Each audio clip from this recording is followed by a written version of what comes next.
Welcome to the Biz and Tech Podcast. My name is Blake Dowling. I'm the CEO of Aegis BizTech in Tallahassee, Florida. Bringing to you a cyber tip today. If you're hammering through your day and you get a pop-up, whether it's from a website, an email exchange, a Teams message, and someone or something is asking you to log in, pump the brakes for a second. You're already logged in. Why would you need to re-log in?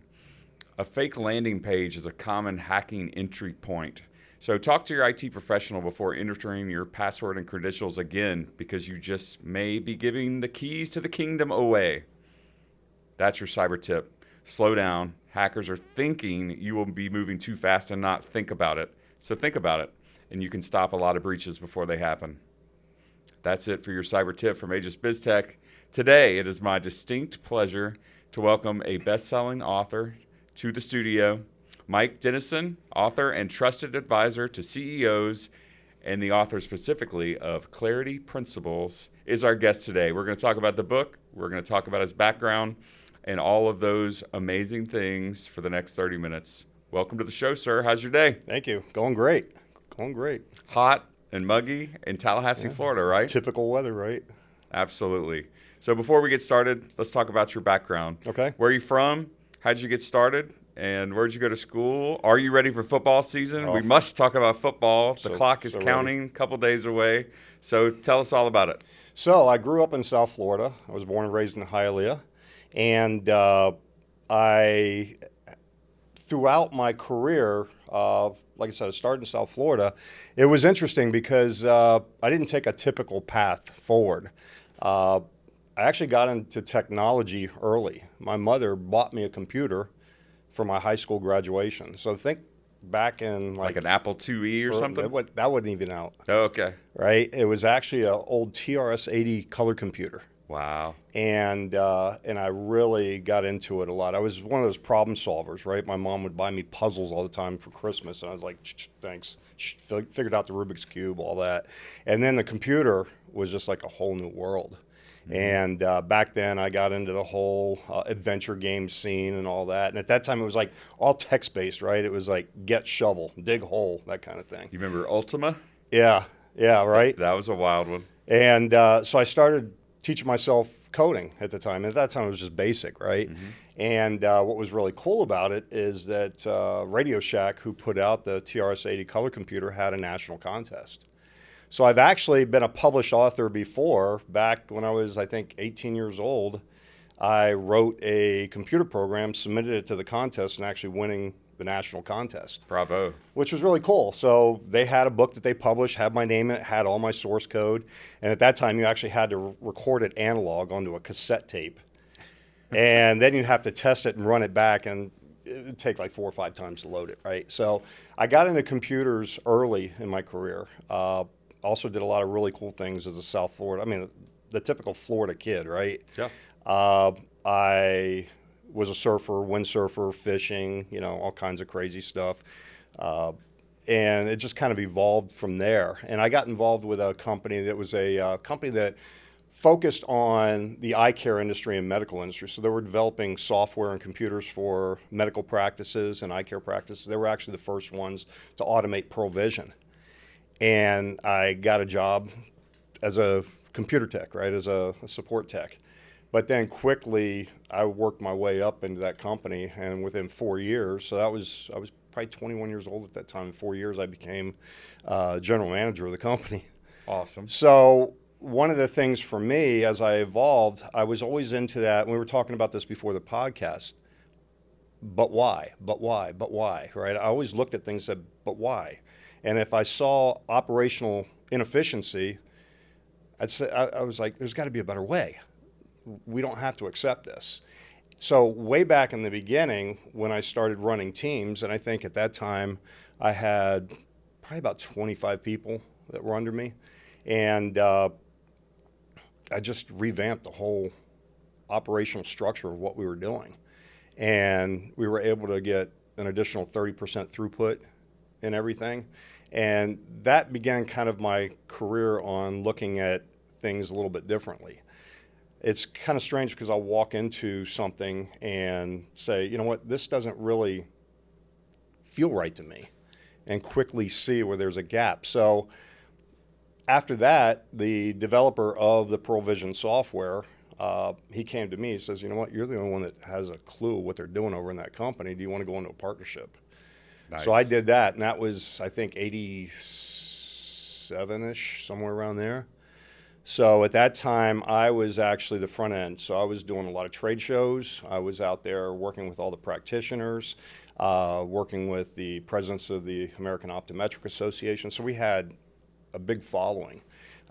Worked with all the publishers and editors of all the magazines, the trade magazines. So anytime they had a question about automation in a doctor's office, they would call me, because they knew I would take the time out and answer, which was interesting because I'm thinking this is free press, right? So Sure. we built a really large team. After that, I decided, you know what, I'm going to go out on my own. And I left that company and started my own software company doing something similar.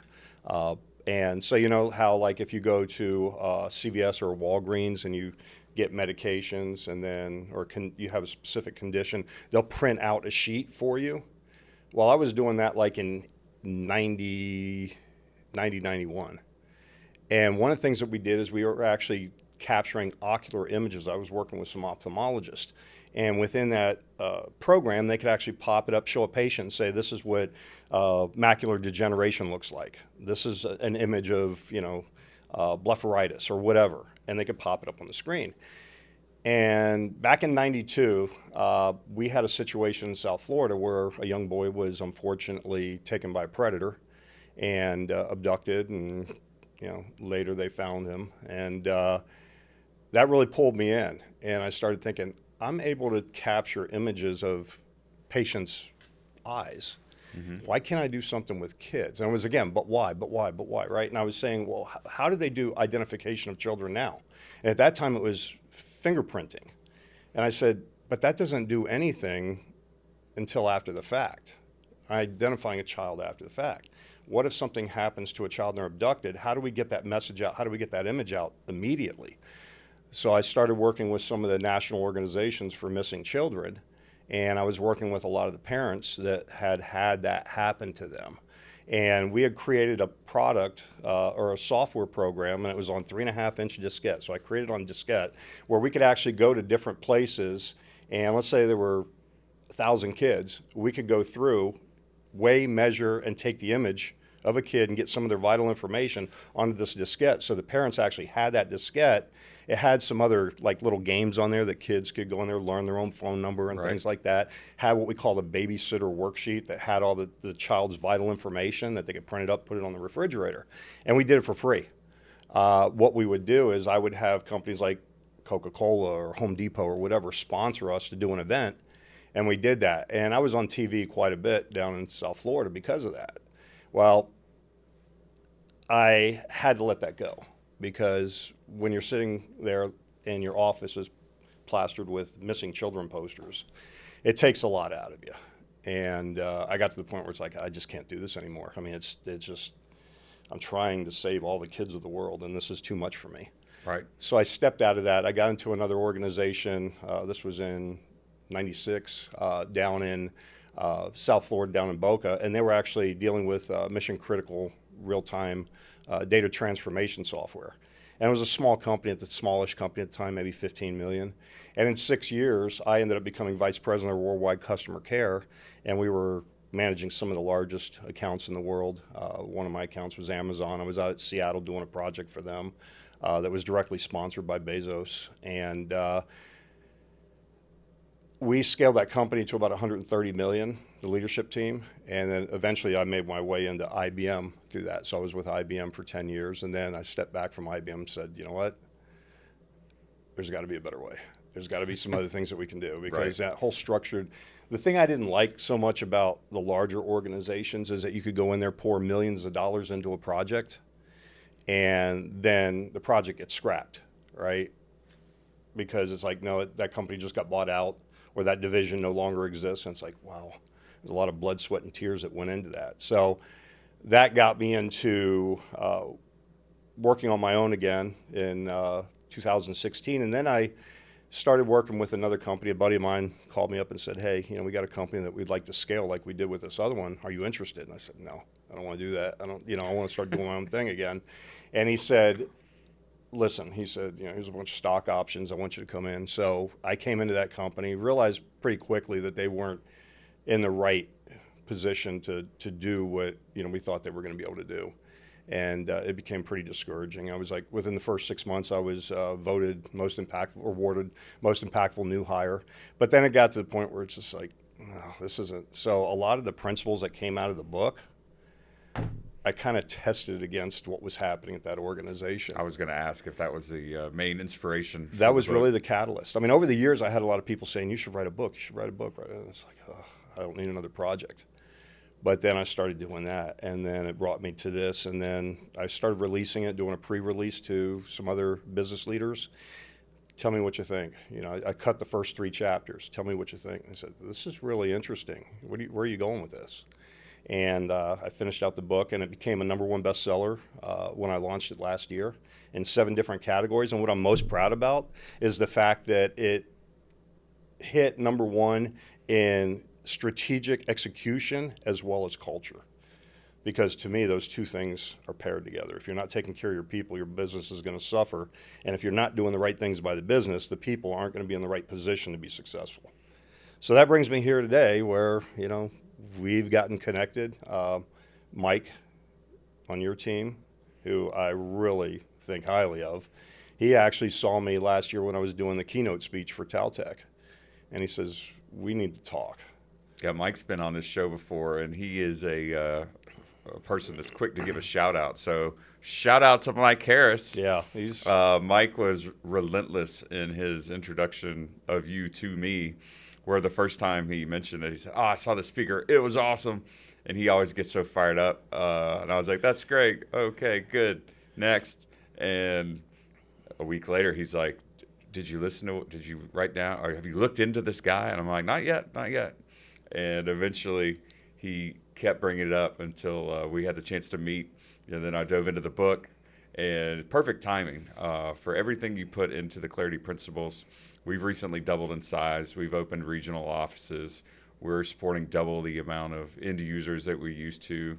And to maintain the brand that in 2020, the brand and the culture that we'd established and worked really hard to put into place. 5 years at that point as CEO for me, I'm like, this is perfect. How do we keep this, with building, training, coaching, and then of course we relocated to a new headquarters also. So all this change in our world seemed like, a completely different company, but I could relate to just about everything you put into that book on some level. So I think anybody that picks it up, if you're leading a company, if you're leading a team, especially one that's going through a growth opportunity, what a great read.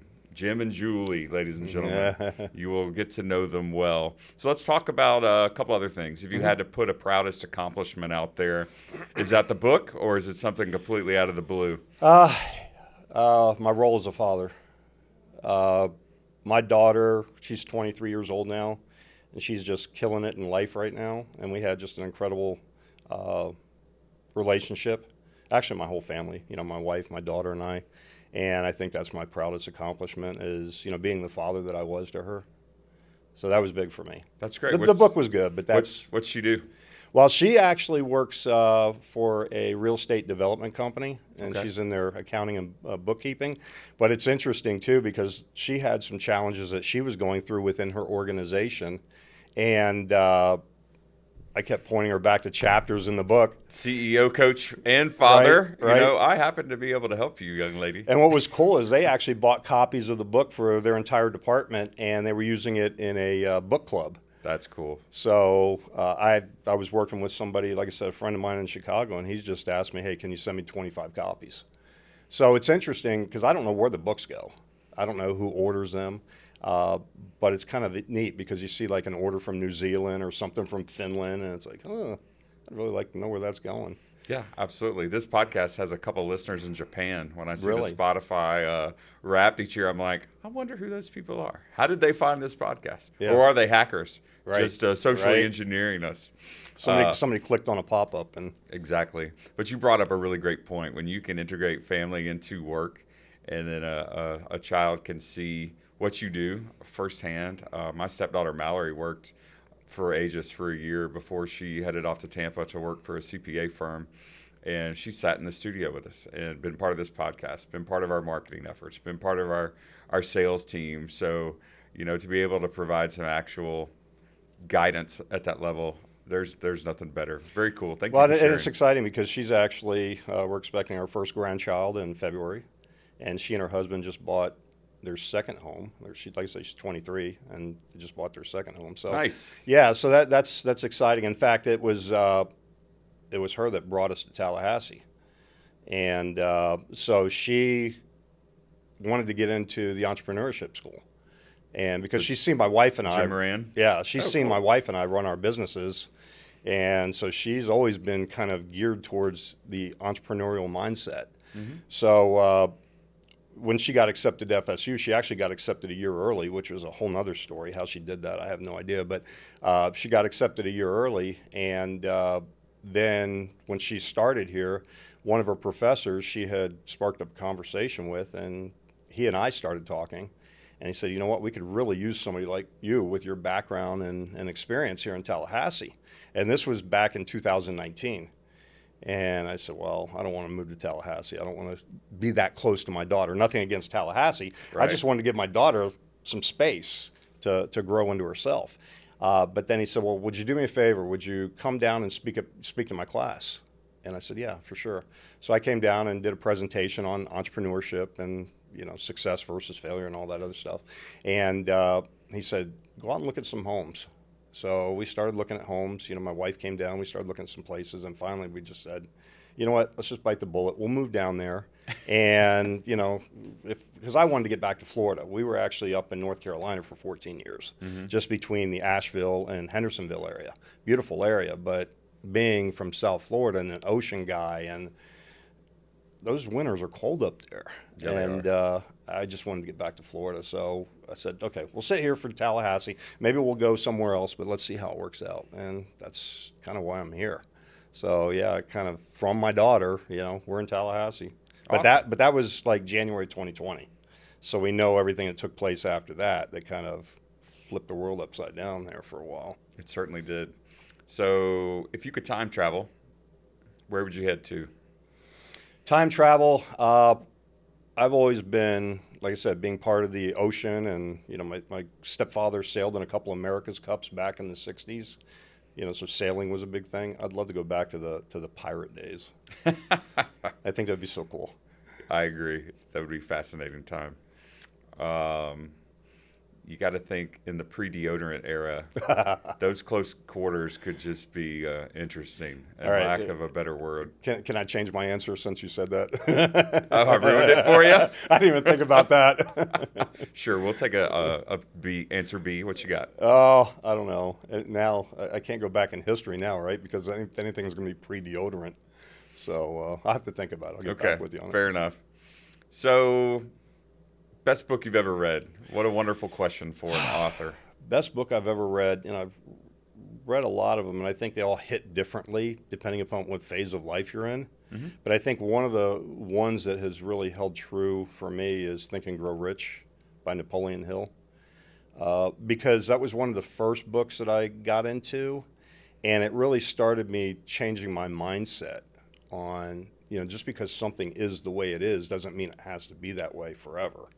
And I just started looking at things a little bit differently. It gave me empowerment to know that I had some destiny, or an impact over my destiny in my future.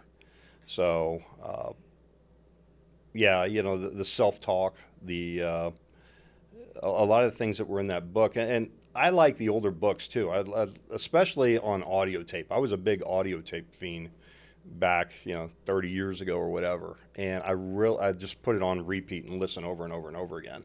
And one of the things I really liked about it is the way that material was presented. It's almost as if it's kind of like a scientific, this is factual. Now today it can be a little fuzzy sometimes, but back then it was factual, right? We have this mindset, you do this, and that, and you will get these results. It wasn't like you might get these results. And I really like that. I really like that presentation style. Well, just like the pre-deodorant era, the pre-internet era, you got to respect that when you look at something that's 30 years old, and you can really separate truth from non-truth. Right. Because if something can hold up 30 years ago and hold up today as a foundational mindset, I love what your book presented in that, the timing of our growth it's happening right now, and change of mindset where I used to have these pre-existing thoughts on what our ceilings were, what we could do. And then one day, like, well, if you really think about it, there is no ceiling. Exactly. Well, one of the things I like to do real quick is that along those lines is when I work with people, sometimes I've got this thing that I call my design destiny. Mm-hmm. And I will take either a year, 3 years, 5 years out, and I'll do what a day in my life looks like, right? Like a year from now, or 3 years from now. 3 years from now, I've got X amount of clients. I'm flying out to see somebody. Then I've got 3 more clients that I'm working with for the rest of the week. I'm competing in a pickleball tournament this weekend. I bring everything into it, not just the business side, but all the personal stuff. I'm going to see my grandkid. All of it's in there because then it feels really real. I put colors in there. I put taste, sensations, all of that. And then I boil it down to like a 1 or 2 pager. And then I'll read it back to myself and I'll record it. And then there's times at night I'll just turn that on, and then it just brings me into that, right? And it helps you kind of manifest that. So it's different than goals because you're looking at it from a perspective of already being there. So it's like almost a future self, yourself on a different timeline, pulling you into that. Very interesting. And it works. Yeah, that makes me think of, the whole work-life balance trend, which has become very cool, hip the past 10 years. Oh, wellness, and that's great. Yeah. But, when you run a business, that's kind of out the window because the overlay of personal and professional. My wife works for our company. She's one of our all-stars. Shout out to Jeannie. She's the coolest. Generates tons of revenue too. So there's that. But, one of my best friends is our lawyer. He helped me through the acquisition of the company a few years ago. And at this past weekend at a conference, Mike Harris and I, another colleague, Chris Ackerman, Jeannie, myself, our attorney, Davison, his wife, Clarissa, we're all hanging out. And we're representing Tallahassee and the Tallahassee Chamber of Commerce and our business and working along with the elected officials and watching them squabble. It was an interesting weekend. But that reality, a lot of people don't get. And he's like, well, that's not healthy. I'm like, it's reality. Well, and I think I brought some of that out in the book, I hope, where you can see the personal and the business side of it. Really, if you're doing it right, it becomes a fabric with everything intertwined if you're doing it right. And I love the T-ball analogy, of course. That was I've great. got a video for that, actually. Everyone out of position, because what company cannot relate to, a ball getting hit in the middle of the field and every player runs for it. Everyone's out of position, and then they can't do their jobs because they're reacting to the fire. I mean, what a wonderful chapter that was. Yeah. I like I said, I've got a video of that, of those kids running around doing just that. I have to send it to you. Please do. It's that great. Sounds great. So, cocktails with a celebrity. It can be a non-alcoholic cocktail. It could be coffee. Who's the celebrity? Wow. I mean, so sports has been a big part of my life, since I was young all the way through now. And I've had the option or the opportunity to actually meet with quite a few people, like Hank Aaron. I've met with him a number of times before he passed away. Ted Williams, some cool. Really big names, right? Who would it be? I'll let you think on it for a second, and I'm going to go with, I think Ozzy Osbourne. Wow. Watching his last year where he put on a performance within a week of dying. Yeah. Doing some of his solo numbers as well as performing with Black Sabbath. Yeah. What a pioneer. He, came out in the late 60s, found huge success in the 70s with Black Sabbath, became a massively successful solo artist in the 80s, and just the whole Satan devil worshiping thing, just rolled with that. Yeah. And then of course a reality The TV bats. star. Yeah, the bats, biting the head off the bat. And then staying true to his roots and still putting out, new music to the very end. I bet he's got some good stories. Yeah. So what about you? Wow. Well, you mentioned some great ones already. Yeah, I got to go back, and I think if it was sports wise, I don't know, Babe Ruth would be interesting. That's an awesome answer. That would be interesting. I think that would be huge. Just that era. And the mindset. What is he? For me, when I look at leaders, I want to try and figure out what they're seeing that I'm not seeing. Especially from a sports perspective. What makes somebody better than the next person? And he was the point to the outfield. Yeah. That was Babe, right? Yep. Yeah, which was relived in what, Major League? Didn't he point? No, and then end up bunting? Yeah. Or was that the other baseball movie? I don't Crash. Anyway, Yeah. I digress. So before we that- close today, we got to talk TV. I watched Breaking Bad this year I knew for that was coming. How did I know for the that was first coming? time. When Did it you was really? a hit show. I'm like, I'm not watching a meth show.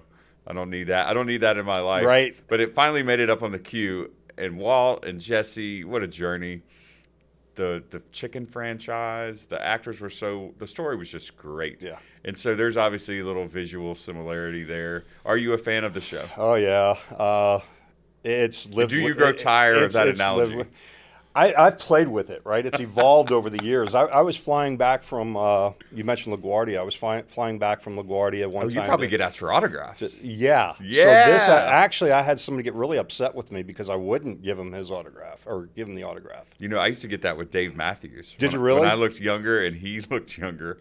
Yeah, like, Dave. I'm like, I'm really not Dave. Like, he's a jerk. Yeah, And I'm exactly. like, So I always sit on the aisle seat because I wear a size 15 shoe, so I need space to put my foot out somewhere. sure. And there was a guy The sitting drink next. cart probably runs over you a lot. Yes, very much so. And there was a guy sitting next to me. He kept giving me the eye, and I'm like, oh man, I know where this is going, right? Sure. And he didn't really say anything to me.